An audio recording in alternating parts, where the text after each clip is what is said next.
እንደምን አላችሁ? እኔ አለው እግዚአብሔር ይመስገን ደህና ነኝ። ዛሬም በጠቃሚና በአዲስ ፕሮግራም በድጋሜ ተገናኝተናል። በዛሬው የጤና ፕሮግራማችን ላይ የምንመለከተው አንድ ስኒ ቡናን በአንድ ቅርንፉድ ብትጠጡ ማለትም በቡና ውስጥ አንድ ቅርንፉድን ጨምራችሁ ብትጠጡ በሰውነታችሁ ላይ ምን ሊፈጠር እንደሚችል በዚህ ቪዲዮ ላይ በግልጽ እነግራችኋለሁኝ ማለት ነው። ይህ የጤና ትምህርት ታዲያ ለበርካታ ሰዎች በጣም ጠቃሚና አስተማሪ ስለሆነ ሁላችሁም በቅንነት ላይክና ሼር በማድረግ ሌሎችንም አስተምሩ አሳውቁ እላለሁኝ። ጥያቄ ካላችሁ ጥያቄያችሁን በኮመንት ላይ አስፍሩልኝ። በቀጥታ ወደ ጤና ትምህርታችን የማልፍ ይሆናል። በርካታ ሰዎች ለኃይል ለትኩረትና ለንቃተ ህሊና በየማለዳው ቡናን ይጠጣሉ። ነገር ግን አንድ ቅርንፉድ ብቻ በቡናችሁ ውስጥ ስጨምሩ መጠጡ ከካፌን መነቃቃት በላይ ይሆናል። ወደ ጠንካራ አንቲኦክሲዳንቶች፣ የተፈጥሮ ኦይሎች እና የምግብ መፈጨትን፣ የበሽታ መከላከልን፣ የደም ዝውውርን እና አጠቃላይ ጤናን ሊደግፉ ወደሚችሉ ሞቃት ሰጪ ውህዶች ይቀየራል። ቅርንፉድ ኢዩጅኖል የተባለ በአንቲኦክሲዳንትና በአንቲ ኢንፍላማቶሪ ባህሪው የሚታወቅ ተፈጥሯዊ ውህድን ይዟል። ከቡና ጋር ሲቀላቀል ብዙ ሰዎች የበለጠ ሙቀት፣ ኃይልና የተሳለ የአእምሮ ንቃትን ለማግኘት የሚጠቀሙበት ጠንካራ መጠጥን ይፈጥራል። በአንድ ስኒ ቡና ውስጥ አንድ ቅርንፉድን መጨመር የሚሰጣችሁን እጅግ አስደናቂ 8 ጥቅሞችንና እንዴት አርጋችሁ እንደምትጠቀሙ በዝርዝር ልንገራችሁ። አንደኛ፣ የምግብ መፈጨትን ያሻሽላል። ከቅርንፉድ ትልቁ ጥንታዊ ጥቅሞች ውስጥ አንዱ የምግብ መፈጨት ድጋፍ ነው። ቡና ብቻውን አንዳንድ ጊዜ ጨጓራን ሊያቆስል ወይም ደግሞ ስሜታዊ በሆኑ ሰዎች ላይ አሲድነትን ሊጨምር ይችላል። ነገር ግን ቅርንፉድ የምግብ መፈጨት ኢንዛይሞችን የሚያነቃቁ እና የጨጓራ ስራን የሚያሻሽሉ የተፈጥሮ ኦይሎችን ስለሚይዝ ይህንን ተጽዕኖ ለማመጣጠን ሊረዳችሁ ይችላል። ብዙ ሰዎች እነዚህን ያስተውላሉ። የሆድ መነፋት መቀነስ፣ የጋዝ መቀነስ፣ ከምግብ በኋላ የተሻለ የምግብ መፈጨት፣ የጨጓራ መረጋጋትና የሙቀት ስሜትን ያስተውላሉ። ቅርንፉድ በተለይ ከከባድ ምግብ በኋላ ምግቦች በምግብ መፍጫ ቱቦ ውስጥ በብቃት እንዲንቀሳቀሱም ሊረዳችሁ ይችላል። ቡናውን በምታፈሉበት ጊዜ አንድ ሙሉ ቅርንፉድን ጨምሩ ወይም ከመጠጣታችሁ በፊት ከ3 እስከ 5 ደቂቃዎች በቀጥታ በአንድ ስኒ ውስጥ ጨምራችሁ አቆዩት። ይህ ውህደት በተለይ ከቁርስ ወይም ከምሳ በኋላ እጅግ ተወዳጅ ነው። ሁለተኛ፣ የበለጠ የተረጋጋ የኃይል መነቃቃትን ይሰጣችኋል። ቡና የነርቭ ስርዓትን የሚያነቃቃ እና ንቃትን የሚጨምር ካፌንን ይሰጣል። ቅርንፉድ ደግሞ በውስጡ ባሉት ሞቅታ ሰጪ ውህዶች አማካኝነት የደም ዝውውርን ስለሚደግፍና አንዳንድ ሰዎች በኋላ ላይ የሚሰማቸውን የድካም ስሜት ስለሚቀንስ ይህ ኃይል ቀስ ብሎ እና በተረጋጋ ሁኔታ እንዲሰማችሁ ሊያደርግ ይችላል። ከመርበትበት፣ ከመንቀጥቀጥ ወይም ደግሞ ከመጠን በላይ መነቃቃት ይልቅ የተረጋጋ ትኩረት፣ ወጥ የሆነ ኃይልና የተሻሻለ የአእምሮ ግልጽነትን ይኖራችኋል ማለት ነው። የቅርንፉድ መዓዛ ራሱ በአእምሯችሁ ላይ መነቃቃትን እናም መነሳሳትንም ሊፈጥር ይችላል። ሶስተኛ፣ በአንቲ ኦክሲዳንትም የበለጸገ ነው። ቅርንፉድ በዓለም ላይ ካሉ አንቲ ኦክሲዳንት በብዛት ከሚገኝባቸው ቅመሞች ውስጥ አንዱ ነው። አንቲ ኦክሲዳንቶች ሰውነታችሁን ከኦክሲዲቲቭ ስትረስ ማለትም ፍሪ ራዲካልስ በሚባሉ ያልተረጋጉ ሞለኪውሎች ከሚመጣ ጉዳት ለመጠበቅ ይረዳሉ።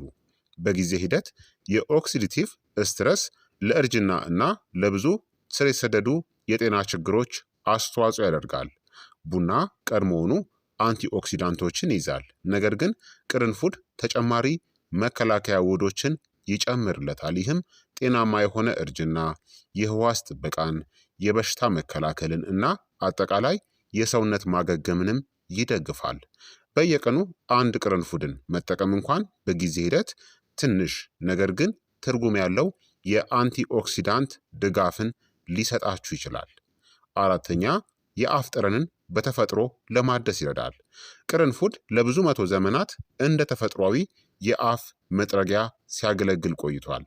ጠንካራ መዓዛ ያላቸው ዘይቶቹ በአፍ ውስጥ ሽታን የሚያመጡ ባክቴሪያዎችን ለመቀነስም ሊረዱ ይችላሉ። ለዚህ ነው ቅርንፉድ ብዙውን ጊዜ የእጽዋት አፍ መታጠቢያዎች፣ ማኘኪያ መድኃኒቶች እና የጥርስ ሕክምና ምርቶች ውስጥ የሚጠቀሰው። በቡና ላይ ቅርንፉድን መጨመር ከጠጣችሁ በኋላ የሚኖረውን ጠንካራ የቡና ሽታን ለመቀነስ ይረዳል። አንዳንድ ሰዎች ቡናውን ከጨረሱ በኋላ የለሰለሰውን ቅርንፉድን ያኝኩታል። ታዲያ አታብዙት። ጣዕሙና ዘይቶቹ በጣም የተከማቹ ስለሆኑ ለአብዛኛው ሰው አንድ ቅርንፉድ ብቻ በቂ ነው። አምስተኛ የበሽታ መከላከል ጤናን ሊደግፍ ይችላል። ቅርንፉድ ተፈጥሯዊ ጸረ ተዋሲያንና ጸረ ብግነት ባህሪ ያላቸው ውህዶችን ይዟል። ቅርንፉድ መድኃኒት ባይሆንም አነስተኛ መጠን ያለው ቅርንፉድን አዘውትሮ መውሰድ የሰውነትን የተፈጥሮ በሽታ መከላከያን ሊደግፍ ይችላል። ሞቅ ያለ የቅርንፉድ ቡና በተለይ በእነዚህ ጊዜያት ተወዳጅ ነው።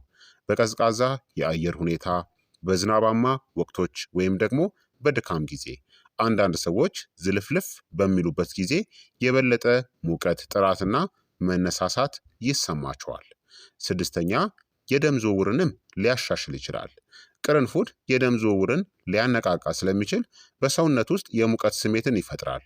የተሻለ የደም ዝውውር፣ ኦክስጅን እናም አልሚ ምግቦች በሰውነት ውስጥ በብቃት እንዲንቀሳቀሱ ይረዳል። አንዳንድ ሰዎች እነዚህን ያስተውላሉ።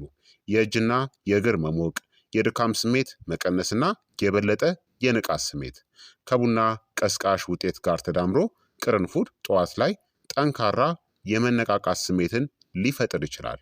ለዚህ ነው የቅርንፉድ ቡና አብዛኛውን ጊዜ በማለዳ ወይም በጠዋት የሚመረጠው።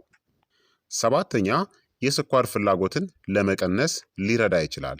የቅርንፉድ ጠንካራ ቅመም መዓዛ የስሜት ሕዋሳትን በተፈጥሮ ሊያረካ ይችላል። ይህም ከመጠን በላይ ጣፋጭ መጠጦችንና ምግቦችን የመፈለግ ፍላጎትን ሊቀንስ ይችላል።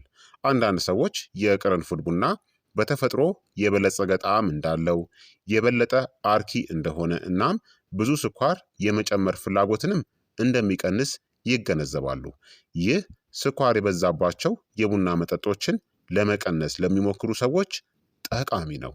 ከበድ ያሉ የስኳር ማጣፈጫዎችን ከመጠቀም ይልቅ ጥቁር ቡና እና አንድ ቅርንፉድ ወይም ቡናን በትንሽ ወተትና ቀረፋ ሞክሩት።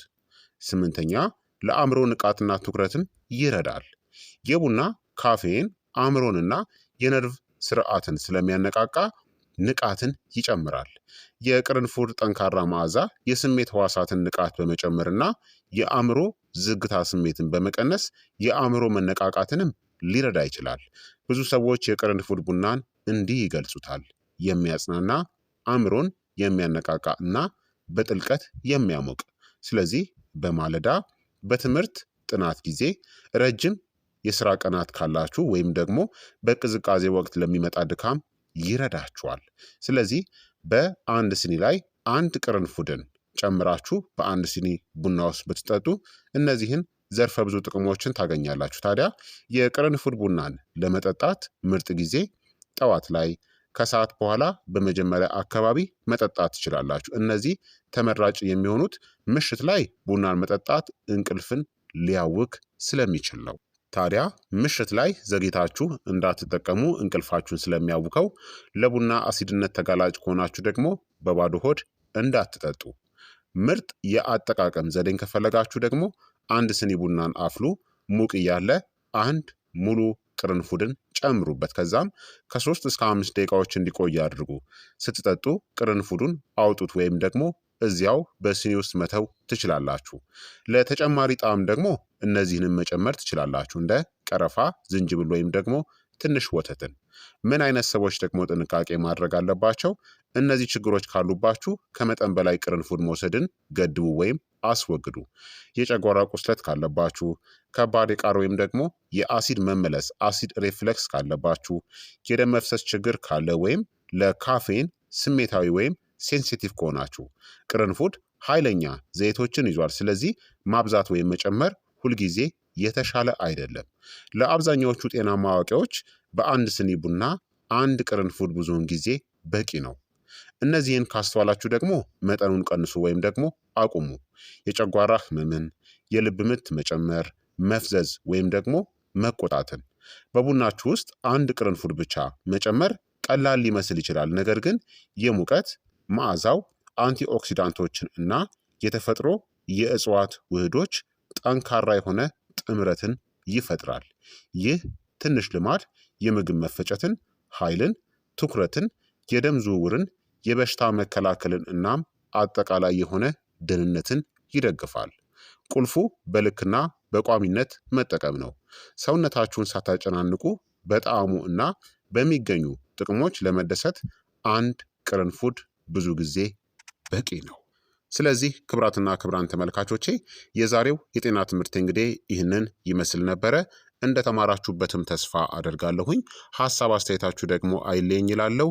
ይህ የጤና ትምህርት ለበርካታ ሰዎች እንዲደርስ ሁላችሁም በቅንነት ላይክና ሼር ማድረጋችሁን በፍጹም እንዳትዘነጉ። ጥያቄያችሁን በኮመንት ላይ ያስፍሩልኝ። በቀጣይ የጤና ትምህርት እስከምንገናኝ እኔንም እናንተንም ቸር ያቆየን።